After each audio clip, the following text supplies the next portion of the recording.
Photos being released from the White House of President Trump meeting with the recently released hostages in Israel. It is the latest in what's been a historic day in the Middle East, with Hamas releasing all 20 living hostages that remained in Gaza as part of a major peace deal brokered by the Trump administration. Those 20 individuals were released in two groups earlier today after spending most of the past 2 years living in underground tunnels with very little food, very little water. As part of the deal, Israel is also releasing nearly 2,000 Palestinian prisoners and detainees, most of whom were detained in the aftermath of the gruesome terror attack on October 7th, 2023.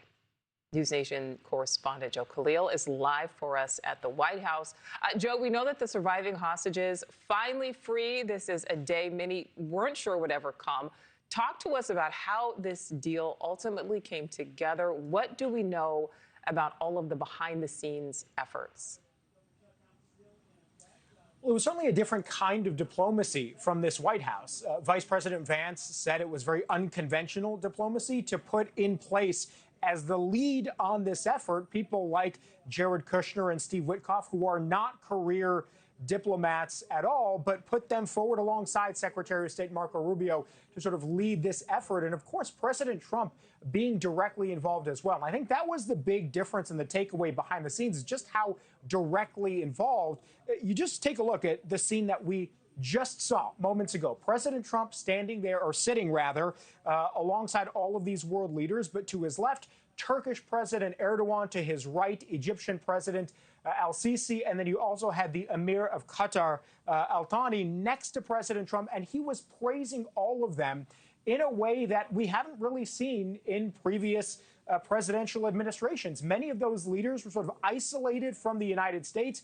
President Trump worked directly with them. And then the team, we know just last week, Steve Witkoff and Jared Kushner meeting directly with Hamas leaders in a meeting that reportedly brought Hamas to the table. They were doubtful that the Israeli side was going to hold up their end of the bargain and get out of Gaza after they released hostages. But it was, again, that direct diplomacy that ultimately won their trust and made them move forward. President Trump also talked about the other reasons he believes that Hamas came to the table, in no small part, he believes, to the strikes the U.S. launched on Iran some months ago. Take a listen to President Trump just earlier today laying that out.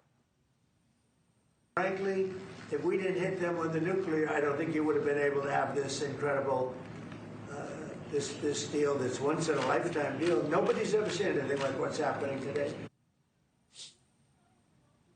Of course, it wasn't just on the Hamas side that there were challenges, the Israeli side as well. And President Trump at times publicly talked about being frustrated with Prime Minister Netanyahu, almost more so in some cases than on the Arabic side there, with the Arab allies and with the Palestinian leaders.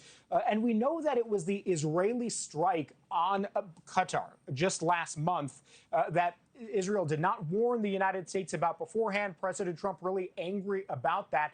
That prompted a lot of these negotiations behind the scenes to move forward more quickly. It was a leverage point where President Trump essentially forced Prime Minister Netanyahu to get on the phone with the leaders in Qatar and apologize for that. And that was a point where the president was able to put much more pressure on the Israeli side to come to the table, too. So it was a lot of diplomatic work on both sides, months and months of developments before they got here. There were several failures before you had the ultimate success in this first phase. We'll just mention something that Secretary Rubio has consistently said, and President Trump acknowledged as well, Nichole, which is that now the real difficult, challenging work is going to begin. Because once you have hostages back and a stoppage of fighting, the next question becomes, what does Gaza look like? Who rebuilds it? And who leads in Gaza? And how you get the Israeli and Gaza side to allow each other to live peacefully? That is going to be the question long term. Secretary Rubio says that's going to be an even more challenging step, but one that he, along with Envoy Witkoff, are involved in right now.